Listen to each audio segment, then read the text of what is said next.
저는 이제 아이들이 있는데 아이들에게 기대를 잘 안 합니다. 일부러 안 하려고 합니다. 왜 그러냐면 제가 어렸을 때부터 가난한 집의 장남으로 엄청난 기대를 받고 컸기 때문에 저는 여자로 태어나기를 간절히 바랬습니다. 고등학교 때 내내, 고등학교 때까지 너무 고통스러웠고 내가 잘못되면 우리 집은 망한다. 이런 정도의 부담감, 그 기대가 너무 싫었더랬습니다. 그래서 제 아들들한테는 기대를 안 합니다. 어느 대학, 어느 전공, 뭐 어떻게 성적표 하나도 기대를 일부러 안 합니다. 그 이유가 하나 있는데요. 하나님이 인도하시면 제가 기대하는 것보다 훨씬 더 이 아이들에게 복이 될 거다 하는 것을 믿기 때문에 어렸을 때부터 하나님께 맡겼습니다. 그러면서 기도하는 거죠. 그래도 사람인지라 새해가 되면 기대하는 마음이 다 있습니다. 뭔가 이루어지기를 바라고 기대하는 마음이 있지요. 그래서 경제활동을 할 때도 기대 심리가 그렇게 중요하다는 말을 합니다.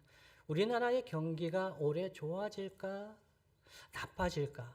사람들의 이 기대 심리가 각종 물가, 토지 가격, 주가 이러한 거시 경제 지표에 영향을 미치고 특히 그 거시 경제 지표를 선행하는, 견인하는 그런 어떤 효과가 있다고 하죠. 그래서 기대 심리는 매우 중요합니다. 그래서 사람들은 이 기대를 성장과 변화의 원동력이다라고까지 합니다. 사람의 관계에서도 그렇죠. 어떤 사람과의 관계에서 기대하는 마음이 생긴다는 것은 그 사람과의 관계가 좀 긴밀해지고 사랑하게 되고 기대하는 마음이 생기죠. 반대로 하면 그 사람을 별로 좋아하지 않고 관계가 소원하면 기대하는 마음이 없습니다. 기대감이 없어지는 거죠. 오늘 본문 말씀을 이 기대라는 관점에서 살펴볼 때 이 17장 전체를 한번 우리가 살펴볼 겁니다. 마치는 시간은 정해져 있으니까 안심하고 들으시면 됩니다. 하나님이 86세에 이스마엘을 아브라함이 낳았을 때 이후로 16장 마지막 절이죠. 99세가 되어서 하나님이 나타나셔서 원문에 보면 강조가 되어 있습니다. 하나님 나타나셔서 이 아브라함에게 말씀을 하시는 거죠. 하나님의 기대가 있었기 때문입니다. 99세 아브라함인데 뭐 그렇게 기대할 게 있었을까 생각할 수 있지만 성경은 23년의 침묵을 깨고 하나님께서 아브라함에게 하신 말씀을 17장이라는 이 긴 부분에서 할애해서 강조하고 있는 겁니다. 23년 동안 아브라함은 여러분 어떻게 살았을까요? 한번 상상을 해보시죠. 13년입니다. 이스마엘이 태어나서 13세가 될 때까지입니다. 그 당시 유대인 고대 근동에서 한 13세 정도 되면 다 자랐구나, 다 컸구나. 지금도 유대인들은 13세 성년식을 하죠.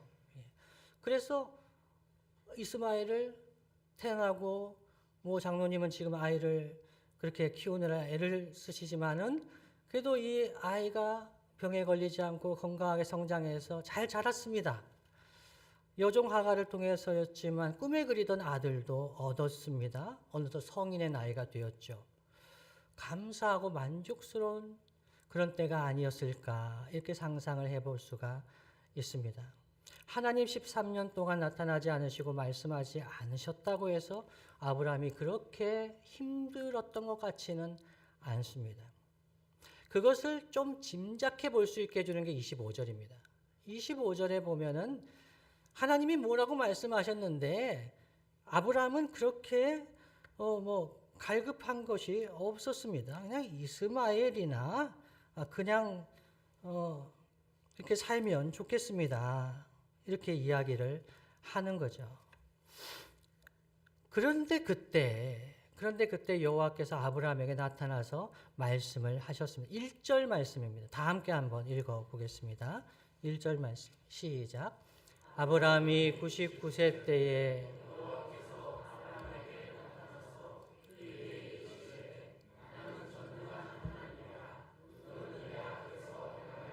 완전하라. 아멘. 아브라함이 99세 때에 여호와께서 나타나셔서 말씀하셨는데 나는 전능한 하나님이라 합니다. 이 나는이 원문에 강조되어 있습니다. 히브리어 본문에서는 나는이란 인칭 대명사를 굳이 쓰지 않아도 되는데 인칭 대명사를 썼다는 것은 강조하는 겁니다. 아브라함아 네가 꼭 알았으면 좋겠다. 나는 전능한 하나님이라 말씀하신 거죠. 이 전능한 하나님은 엘샤다이라는 하나님의 호칭인데요. 구약 성경에서 이 부분에 처음 계시가 됩니다. 하나님 전능하신 하나님이다. 이걸 꼭 알았으면 좋겠다. 이 뜻이 무엇인가 하는 것은 학자들의 여러 이견이 있습니다만은 하나님은 부족함이 없으신 하나님이다.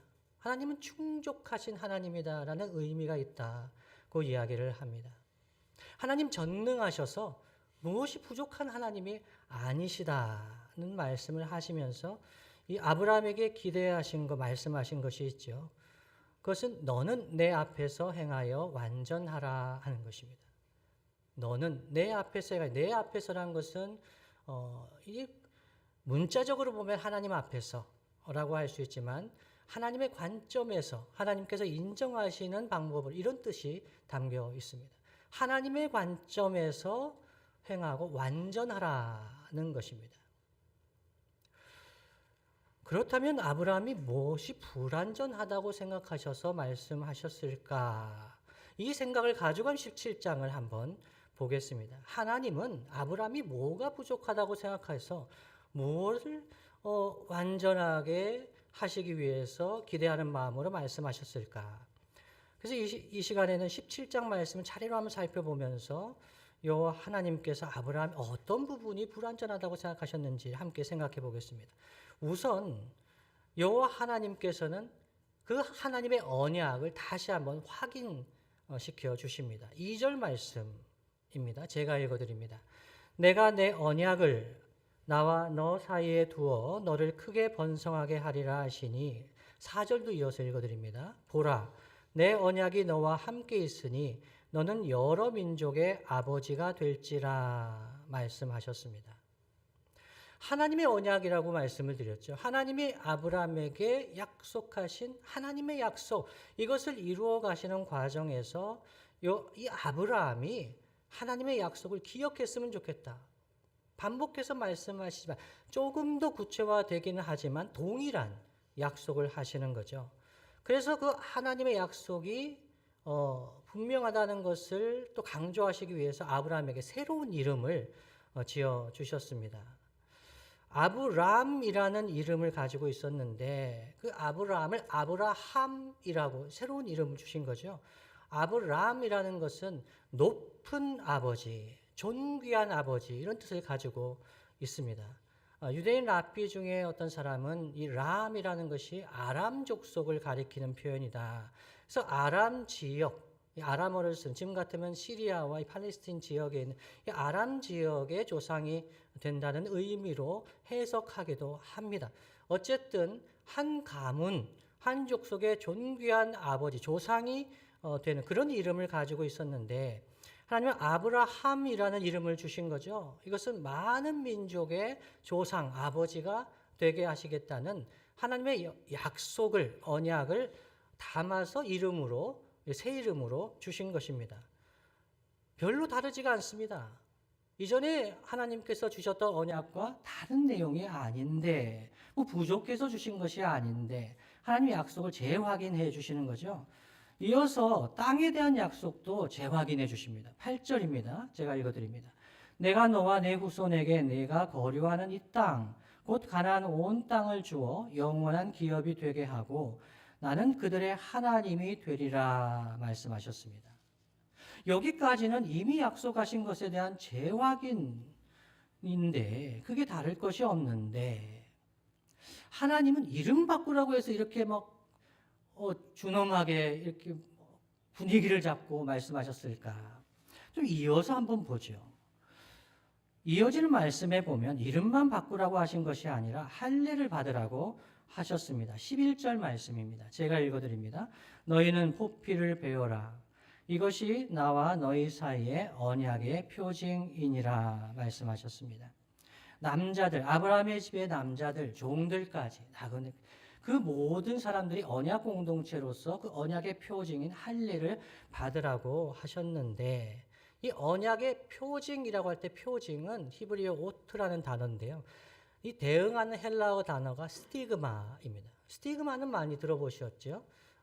사도 바울이 갈라디아서에서 내 몸에 예수의 흔적을 가지고 있다라고 할 때 그 흔적이 스티그마입니다. 이것은 어떤 사람의 그 대상의 소유를 가리키는 낙인과 같은 의미입니다. 예를 들어서 소나 말에 엉덩이나 뿔이나 말굽에 이 낙인을 찍죠? 왜 찍나요? 고통을 주려는 것이 아니라 보호하고, 이 개체는, 이 소나 말은 어느 주인의 개체다. 이름까지 지어줄 수가 있겠죠. 그런 의미가 담겨 있습니다. 누구의 소유인지를 분명히 알려주는 표징입니다. 그래서 할례를 언약의 표징으로 주셨다는 것은 하나님께서 언약과 약속하신 것을 반드시 이루시겠다. 아브라함의 이 가족에 있는 이 사람들이 하나님의 언약 백성이라 하는 것을 몸에 새겨 주신 거죠. 그런데 구약의 이 할례는 몸에 받는 할례보다 중요한 것은 마음의 할례입니다. 마음의 할례가 전제가 되어 있다고 할 수 있습니다. 어렵지만 이해할 필요가 있는 부분입니다. 몸의 할례를 유대인들은 중요하게 생각했지만 실제로는 마음의 할례가 훨씬 더 중요하고, 마음의 할례의 그 징표로 이 언약의 표징인 할례를 주셨다고 할 수가 있겠습니다. 신명기 10장 15절 16절 말씀 제가 읽어드립니다. 여호와께서 오직 내 조상들을 기뻐하시고 그들을 사랑하사 그들의 후손인 너희를 만민 중에서 택하셨음이 오늘과 같으니라. 하나님이 아브라함을 부르시고 기뻐하시고 사랑하셔서 그의 후손 이스라엘 백성을 만민 중에 택하시고 오늘까지 이르게 하셨다. 하나님 언약하시 약속하시고 약속을 신실하게 이루셨다 하면서 16절 말씀 다 함께 한번 읽어볼까요? 시작.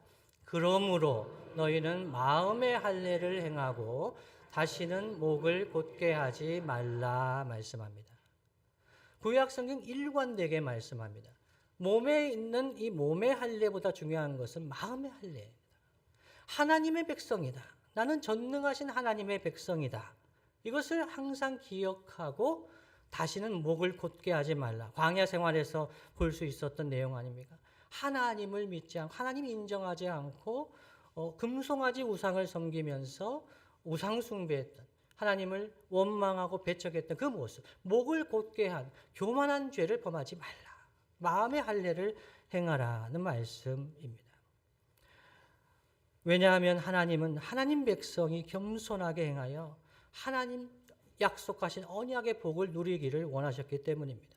신명기 30장 6절 말씀도 함께 한번 읽어보겠습니다. 신명기 30장 6절 말씀입니다. 시작. 내 하나님 여호와께서 내 마음과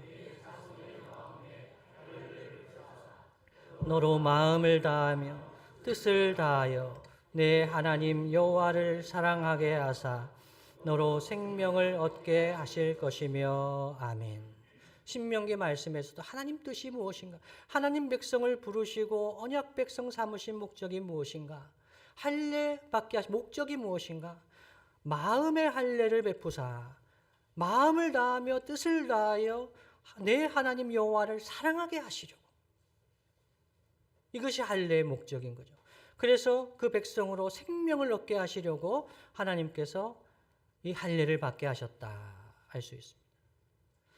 그래서 이 아브라함에게 할례를 행하게 하신 것, 아브라함이 무엇이 부족해서 완전하길 기대하시면서 이렇게 말씀하실까? 그것은 아브라함이 하나님 앞에서 겸손히 마음의 할례를 행하며 교만을 물리치고 그렇게 서기를 원하셨다. 이렇게 생각할 수가 있습니다. 그런데 여러분, 아브라함 입장에서 한번 생각해 보시죠.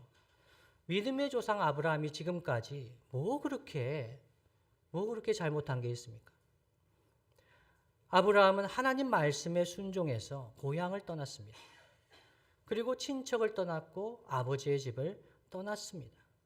가나안 땅에서 나그네로 살면서 말씀에 순종해서 20년 이상 그렇게 순종해서 살았습니다. 어렵게 아들도 얻었습니다. 성인이 될 만큼 키웠습니다. 아브라함이 그렇게 그 정도 했으면 됐지. 하나님이 아브라함에게 너무 많은 것을 기대하시는 것이 아닙니까? 그 정도 한 것도 대단한 것 아니겠습니까? 지금 그 말씀을 듣고 있는 17장에서 아브라함은 엎드려서 하나님 말씀을 듣고 있습니다. 그 정도면 되지 않았겠습니까? 근데 하나님께서 아브라함에게 기대하셨던 것이 무엇인가 하는 것을 우리가 간접적으로 생각할 수 있게 하는 것이 무엇이냐면 아브라함의 웃음입니다. 아브라함이 하나님 말씀 듣고 웃었다. 마음에 웃었다. 그것에서 하나님께서 기대하신 것이 무엇인지를 생각하게 해줍니다. 아브라함도 처음에는 엎드려서 여호와 하나님 말씀을 잘 들었습니다. 이름을 바꾸라고 하실 때도 할례를 받으라고 하실 때도 잘 들었습니다. 그런데 아내의 이름을 사라로 바꾸라고 하시면서 그 사라에게 복을 주어 아들을 낳을 거다. 그 이야기를 하시고 사라가 여러 민족의 어머니가 되게 하실 것이다. 민족의 여러 왕이 그 사라에게서 날 것이라고 하셨을 때 아브라함이 아멘 해야 될 것 같잖아요. 이 사라를 통해서 아들, 그렇죠. 아브라함과 사라가 한 몸인데 창세기 말씀에 우리가 창세기 말씀 묵상하고 있지만은요. 하나님 남자와 여자를 하나가 되게 하셨잖아요. 그러니까 사라를 통해서 언약의 자손이 태어난다. 할렐루야 아멘 해야 될 것 같은데 그때 아브라함이 어떻게 반응을 합니까? 17절 말씀입니다. 함께 한번 읽어볼까요? 시작.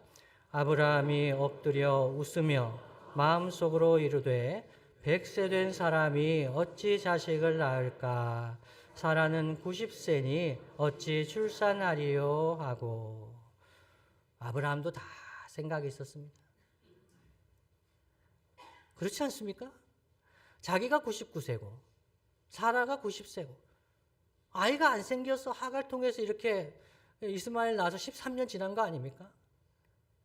다 알고 있는데 하나님이 말도 안 되는, 죄송합니다. 용서하십시오. 아브라함은 생각할 때 그렇습니다. 왜 그런 얘기를 하시나? 불가능한 것 같고, 불필요한 것 같은 그런 말씀을 하시니까 마음속으로 웃음이 생기는 겁니다. 근데 아브라함이 좀 하나님과의 관계가 좀 친밀했던 모양입니다. 설상가상으로 아주 담대하게 저 같으면 이 얘기 안 했을 겁니다. 18절 말씀에 뭐라고 이야기하죠? 18절도 함께 읽어볼까요? 시작. 아브라함이 이에 하나님께 아뢰되 이스마엘이나 하나님 앞에 살기를 원하나이다. 하나님 뭐라고 말씀하시는지 알겠는데 그거 될 말씀입니까 하나님? 불가능하고 불필요합니다. 이스마엘이나 잘 자라게 해주십시오. 이스마엘이나 복을 주십시오. 이렇게 말을 했습니다. 아브라함은 아내에 대한 기대감도 없었을 뿐만 아니라 하나님에 대한 기대감도 없었습니다.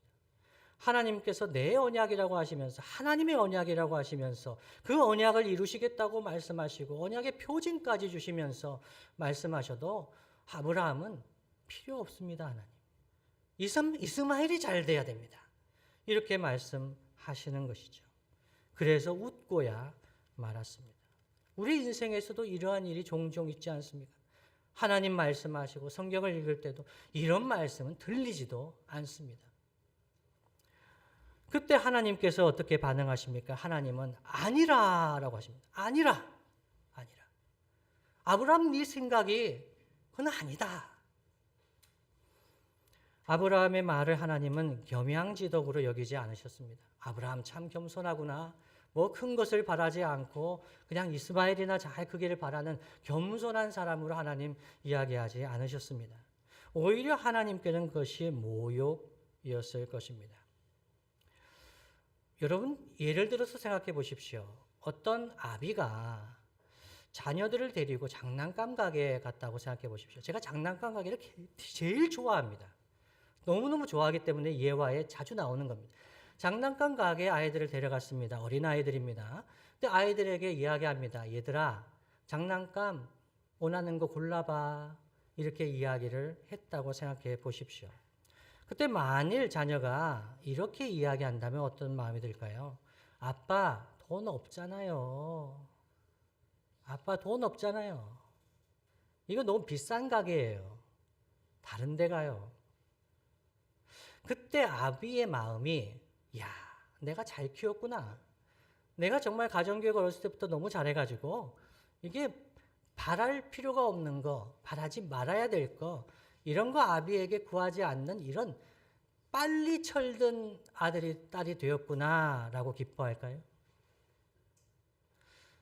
아비라면 마음이 서운합니다. 서운해요. 아무리 돈이 없어도, 능력이 없어도 자식에게 장난감 하나 사주러 간 거예요. 자식이 갖고 싶은 거 가지고 오면 사주고 싶은 마음이 있는 게 부모의 마음입니다. 그런데 그 자녀가 필요 없어요. 아빠 돈 없잖아요. 라고 이야기할 때 하나님, 우리가 이런 경우가 있다는 거예요. 하나님께서 우리에 대한 기대는 우리의 생각을 뛰어넘습니다. 하나님 우리에게 복 주시기를 원하시는 하나님, 우리 사랑하시는 하나님. 근데 우리는 이스마엘 정도면 됩니다. 이스마엘이나 잘 자라게 해주십시오 라고 합니다. 그러나 하나님은 그 말씀 들으시고 더 분명하게 약속하십니다. 사라가 아들을 낳을 거다. 너는 기대할 수 없고 믿을 수 없을지 모르겠지만 분명히 사라가 아들을 낳을 거다. 그러면서 사라가 아들을 낳을 거라는 것의 중간에 끼어 있는 것이 무엇이냐면 이스마엘에 관한 것입니다.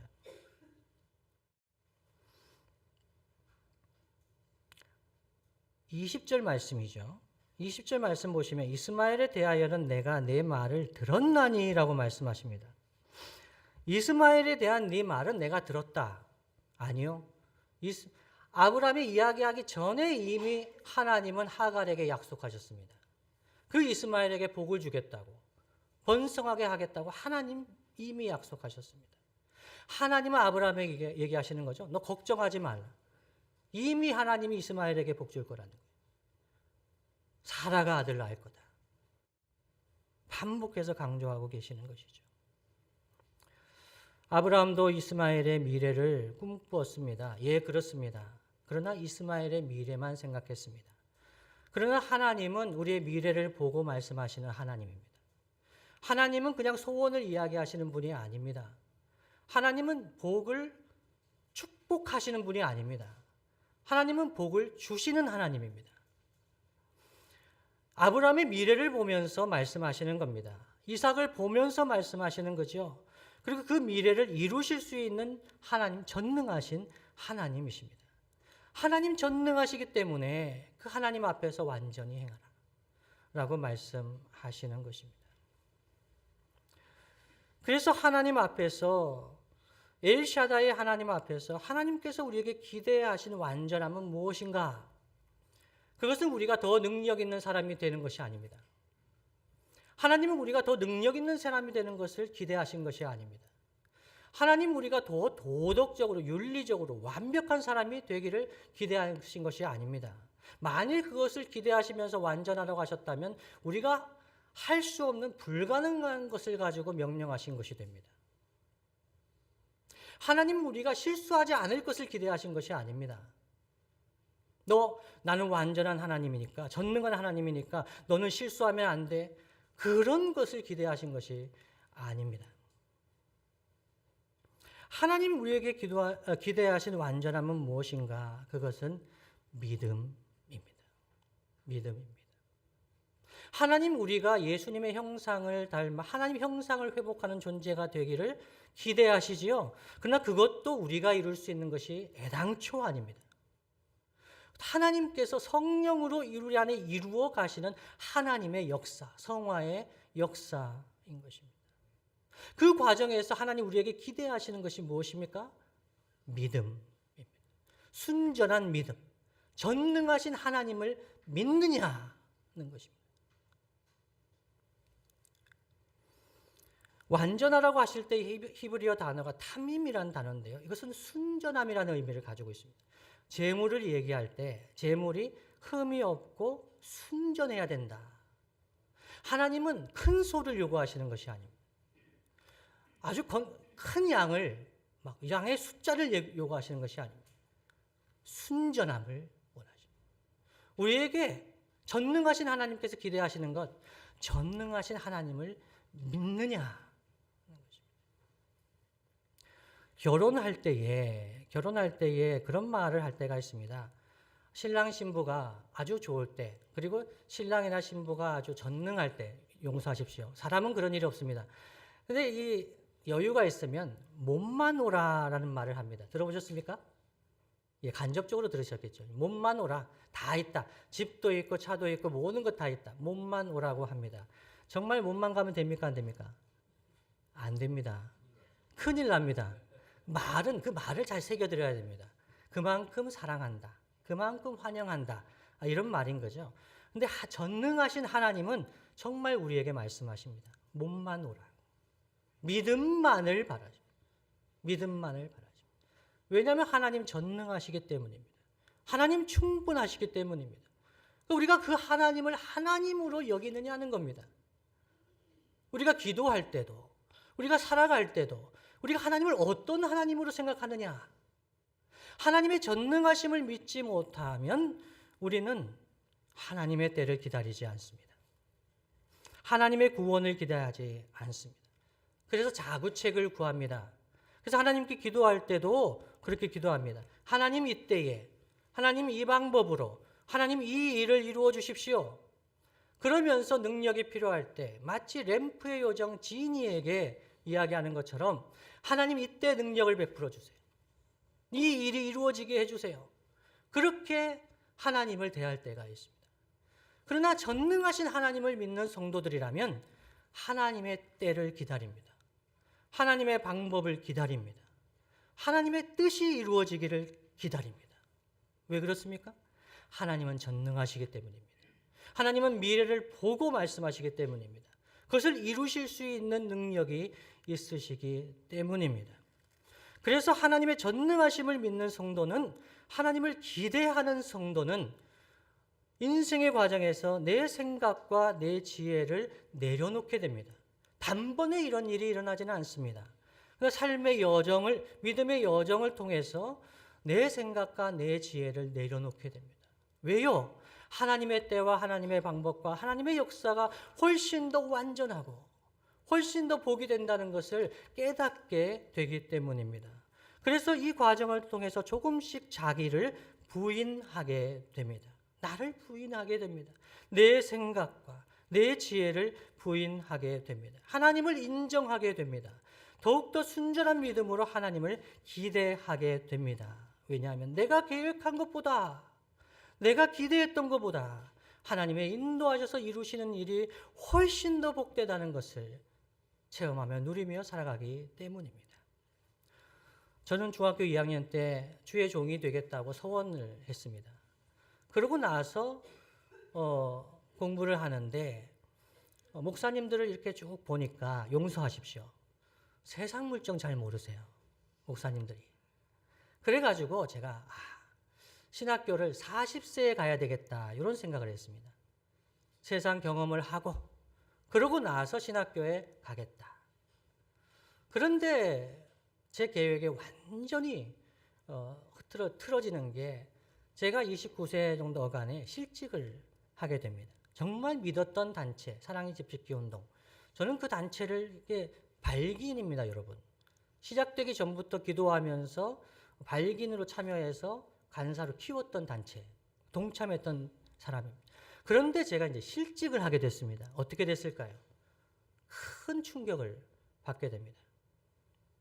그래서 방황하다가 결국은 신학교에 10년을 앞당겨서 31세에 신학교를 가게 됩니다. 미국의 개척교회를 이제 가게 된 거죠. 고생을 했지만 그때 제가 깨닫게 된 게 있습니다. 무엇이었냐면, 저는 40세 신학교를 갔으면 망했을 거다. 제 계획은 40세 신학교를 가는 거였어요. 그런데 제가 목회 훈련을 받으면서, 목사로 훈련받는 것은 정말 길고 긴 과정이고 얼마나 힘든 과정인지, 하나님 저를 불쌍히 여기셔서 31살에 신학교 가게 하신 것 너무너무 감사합니다. 제 계획과 제 지혜대로 했으면 아찔합니다. 이런 일들이 반복되면서 어떻게 고백하게 되는 겁니까? 내 계획과 내 생각보다 하나님의 계획, 하나님의 인도하심이 훨씬 더 복되다는 것, 그래서 인정하게 되는 것이죠. 말씀을 마무리하겠습니다. 주님이 사랑하시는 성도 여러분, 전능하신 하나님은 아브라함을 부르셨듯이 우리도 부르신 줄을 믿으십니까? 아브라함은 원대한 계획을 가지고 언약을 말씀하시면서 그렇게 인도하셨고, 우리 뭐라고 그렇게 인도하셨겠느냐? 아닙니다. 하나님의 부르심과 은사에는 후회하심이 없습니다.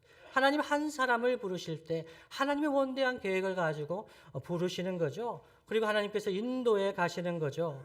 비록 나의 현실은 그렇지 아니할지라도 하나님은 지금도 우리의 삶을 붙들고 인도해 가십니다.